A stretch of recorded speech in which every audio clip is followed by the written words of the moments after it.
Hello, clock fans. Time for another update to this channel.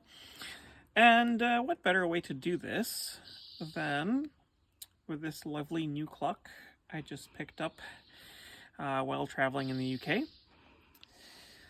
So this clock is a circa 1959 dual chiming Westminster and Whittington Mantel clock.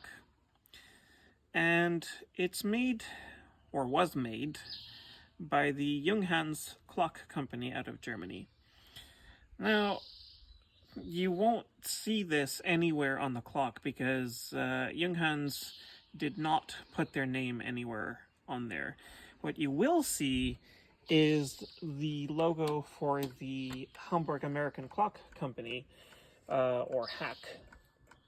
And this is basically because Junghans, which bought both HAC and some other companies like Gustav Becker, basically wanted to retain the loyalty of the customers who were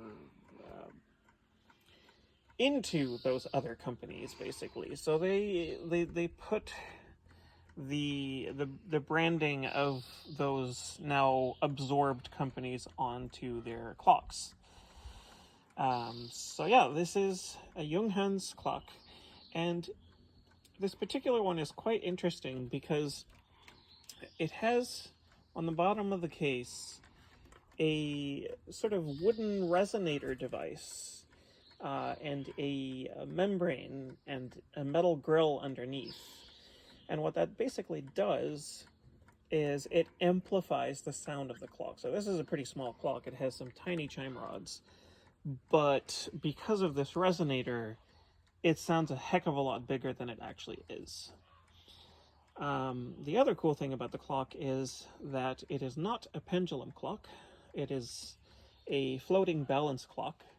So what that means is you can move the clock, pick it up. You don't have to balance it like a pendulum clock, and it just keeps ticking along. It actually did that throughout our entire trip home from the UK. So here it is, chiming on both settings. Enjoy.